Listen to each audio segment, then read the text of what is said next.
안녕하세요. 갯맘이에요. 요즘 부동산 시장이 이슈인데 이와 관련해서 여러분들이 궁금하게 생각하는 게 아마 주택 청약을 활용해서 내 집 마련을 하는 방법을 이제 소개하려고 합니다. 사실 많이들 나와 있어서 여러분들 알 수는 있을 거예요. 저는 주택 청약을 통해서 최근에 부산에 실명을 거론해도 되는 건가? 레이 카운티라고 하는 곳에 당첨이 됐습니다. 뭐 이에 대한 노하우? 이런 거를 알려드릴까요? 하여튼 따라와 보세요.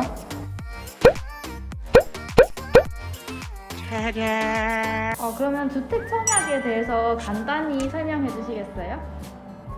주택 청약이라는 것은 분양이나 임대 등의 아파트 매물을 청약 통장 가입자들 중 높은 점수의 사람들에게 접수를 받은 후 추첨 또는 높은 점수 대상자에게 집을 매매할 수 있는 기회를 주는 것입니다. 정말 어렵게 얘기를 했지만 사실은 여러분 주택 청약 통장을 말 그대로 주택을 청약하기 위해서 필요한 통장이라고 보시면 돼요.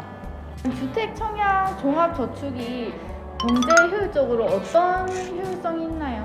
요즘 금리가 되게 낮잖아요. 지금 금리로 봤을 때 이 금리로 예금 금리로 보고 비교를 한다면 그래도 주택 종합 청약 종합 저축이 훨씬 유리해요. 그런데 그건 사실 기본적인 것이 그렇게 차이가 크지는 않아요. 그런데 우리가 이 청약 통장을 하는 기본적인 취지는 뭐다? 아파트를 청약하기 위해서다. 그래서 이것은 반드시 필요하다. 왜? 기간을 언제나 보거든요.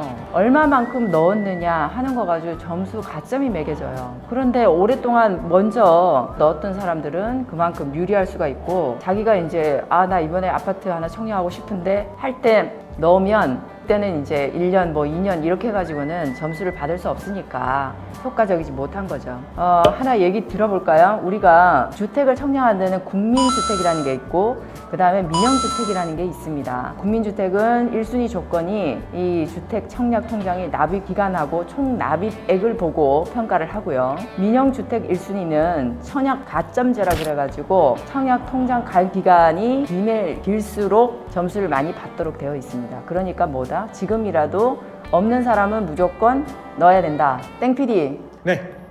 주택 청약 종합저축 넣고 있어? 저는 아직 너는 도대체 하는 게 전 뭐냐? 넣고 있어요. 역시 똑PD 역시 차이가 난다. 그러면 이게 원래 면적이 85제곱미터 이하 면적일 때 신청을 할 때는 청약저축 통장 안에 300만 원까지만 있으면 되거든요. 그러니까 거의 웬만한 거는 청약할 수 있다고 보면 돼요. 그러니까 금액도 그렇게 많이 필요하지 않죠. 근데 이제 민영으로 만약에 주택을 청약하는데 여러분들이 평수가 큰 거를 어플라이 하고 싶다. 이럴 때는 이제 금액을 최고 1,500만 원까지 모아두면 득이 됩니다. 근데 여기서 잠깐, 나도 모르는 걸 이번에 하나 알았어요. 그게 뭐냐면 여러분들은 청년이라서 정말 좋겠어. 나는 몰랐는데 이번에 확인해 보니까 청년 우대형 주택 청약 통장이라는 게 있어요. 그러니까 지금 사실 똑PD는 미리 넣어서 똑똑하게 잘 했는데 땡PD한테 기회라고 봐야지. 뭐냐면 이걸 당장 넣으라고. 19세부터 만 29세까지 청년들, 이 사람들을 상대로 청년 우대형 주택 청약 통장이라 해가지고 금리가 이게 높아. 다른 거보다 연 2.5% 정도를 줘요. 그런데다 심지어 2년 이상 10년 이내는 연 3.3%를 줘요. 대박.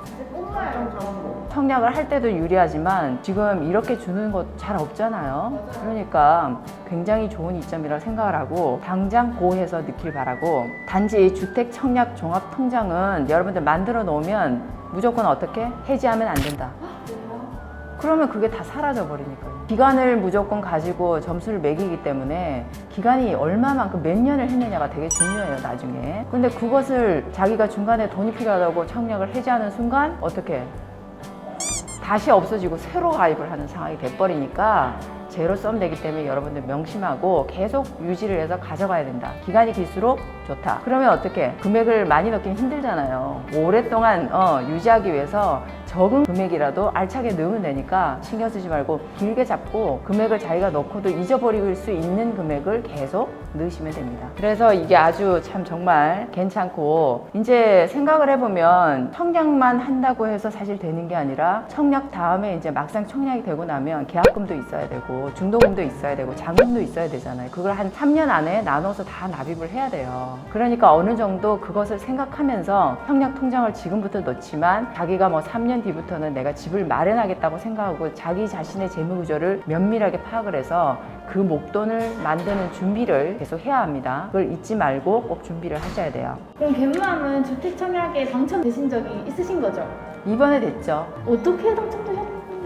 그러니까 여러분들한테 계속 주장하듯이 나는 주택종합통장을 가지고 있었다는 게 일단 핵심인데, 사실 과거에는 제가 부산에서 미분양 아파트를 그냥 받았기 때문에 굳이 청약을 할 필요가 없었어요. 그래서 미분양에서 그냥 계속 살다가 최근에 또 사는 곳은 이제 오피스텔을, 주거용 오피스텔을 살다 보니까 저는 사실은 아파트를 갖고 있지 않은 사람이 됐던 거죠.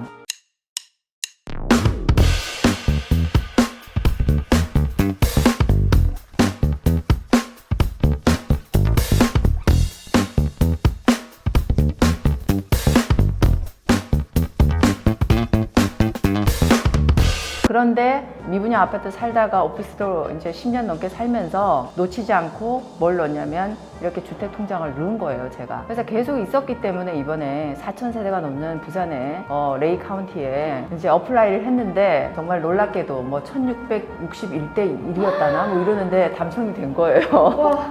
난 참 복도 많다. 그래서 나도 정말 기쁘고, 지금은 어쨌든 오피스를 가지고 있는 게 내가 10년 전에 샀기 때문에 이게 지방세법상 주택으로 지금 잡히지가 않는데, 올해 부동산법이 바뀌었어요. 바뀌어가지고 올해 2020년 8월 12일 이후에 오피스를 구매한 사람은 이제 1주택이 되는 거예요. 그러니까 나는 10년 전에 그걸 갖고 있었기 때문에 이번에 했을 때 됐지만, 이제 올해 만약에 8월 12일 이후에 오피스를 취득한 사람은 이제 한 주택이 되기 때문에 이제는 사실은 어렵게 되겠죠. 그걸 이제 명심하고 이제 진행해야 돼요. 실제로는 오피스나 아니면 부동산 정책들이 계속 바뀌기 때문에 여러분들이 법이나 내용들을 좀 잘 알고 진행을 하는 게 좋습니다. 뭐든 궁금하시면 여쭤보시면 될 것 같아요. 그러면은 첫 번째로 주택이 없는 걸로 책정된 점이랑 두 번째로 주택 청약을 아주 오랜 기간 든 점이 그렇죠. 유리하게 작용하셨는 거네요. 맞습니다. 그렇습니다.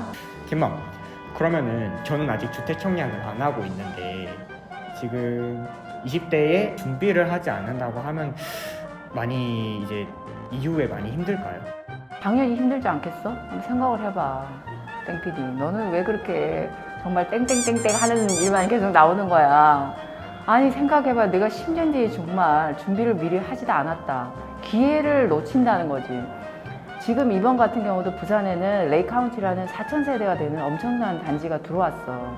만약에 그때 뭐 어떤 식으로든 재건축, 재활용이 일어나서 대단지가 형성이 된다고 가정을 하자고. 그래서 위치도 아주 좋고 괜찮은데 뭔가 나왔는데 네가 준비가 안 돼 있다면 어플라이 할 수 있을까? 그치? 그러니까 지금부터 눈 딱 감고 준비를 해야지. 훨씬, 그럼 예를 들어서 지금 땡PD가 준비했는 거랑 10년 뒤에 네가 만약에 예를 들어서 어떤 사람이 30살에 이제 시작을 해서 준비를 한다고 쳐보자. 그런데 만약에 이렇게 대단지라든지 괜찮은 위치에 있는 어플라이 가능한 아파트 분양이 그때 탁 나와가지고 뭐 지금부터 시작해서 한 13년 뒤에 만약에 나왔다고 치면 그 사람은 통장을 넣은 지가 3년밖에 안 됐고 너는 13년이 되니까 가점이 어마무시한 데다가 더더군다나 이번에 지금 생긴 청년 종합통장을 쓰게 되면 너는 그때까지 이율도 3.3%로 엄청난 이율을 받고 있을 텐데 아주 굿이지. 그러면은 그 통장 같은 경우에는 주기적으로 어느 정도를 계속 넣어야 된다기보다는 계속 어떻게든 오래 들고 있는 게 유리한 거예요. 그렇죠. 아주 저는 땡PD보다 더 유리한 거예요. 훨씬 유리하지. 지금 이미 하나 만들어지면서 다 유리한 거고, 지금 굳이 돈을 납입하지 않더라도 한 300만 기본이 돼 있으면 그냥 내버려 둬도 상관이 없어. 그러니까 얼마든지 어플라이 할 수 있으니까 걱정하지 말고 갖고 있다가 정말 큰 평수에 들어가겠다 뭐 이렇게 생각하면 그때 목돈을 집어넣어도 상관이 없어. 그러니까 통장은 무조건 있어야 한다. 명심해. 우리 땡피디는 내일 당장 들도록. 제가 인증샷 남기도록 하겠습니다. 다음 영상 반드시 남기도록. 다음 영상 때 가져오도록 할게요. 반드시 남기도록. 아 그리고 저번에 또 땡피디한테 펀드 들라고 추천하셨는데 들었나요? 안 했겠지. 아직 안 된 것 너 같습니다. 술 먹었지? 저는 미리미리 들었기 때문에 아주 수익을 쏠쏠하게 보고 있거든요. 그러니까 똑같이 하고 있는데 왜 땡피디랑 또피디든 이렇게 차이가 나지 정말. 그것도 다음 주에 해봐야 돼.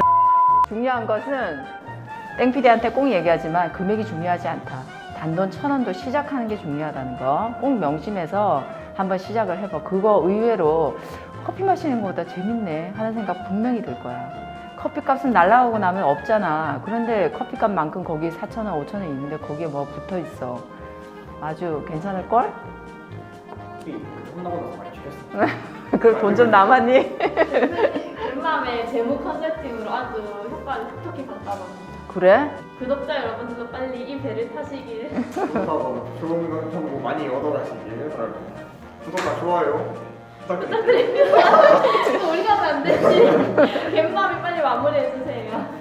그래요. 오늘은 이렇게 이제 주택 청약 통장으로 내 집 마련하는 노하우에 대해서 알려드렸고, 요즘 집값이 사실 크게 오르면서 또 회의적으로 생각하시는 분들도 있지만 언제나 제가 말씀드리죠. 반드시 과정이 있으면 기회는 오게 돼 있습니다. 여러분 준비를 해야지만 기회가 오죠. 그러니까 어려운 과정을 지나고 준비를 해서 기회를 만들고 그러고 난 다음에 우리 get money 합시다. 그리고 제가 우리 아마겟돈에다가 제 개인 메일을 주소를 하나 남겨놓을까 해요. 그래서 여러분들이 만약에 개인적으로 자신의 어떤 재무구조를 컨설팅 받기를 원하시는 분들이 있으면 메일로 주시면 제가 성실하게 답변을 드리도록 하겠습니다. 그리고 다음번에는 이제 조금 현실적인 이런 데서 조금 떠나서 돈의 속성이 어떠는지 여러분들한테 좀 얘기를 하고 싶어요. 그래서 그 돈의 속성에 대해서 우리가 한번 얘기를 나눠봅시다. 이 돈이란 놈을 잘 알게 되면 아마 백전백승 하지 않겠습니까? 한번 믿고 다음 주도 들어주세요. 안녕.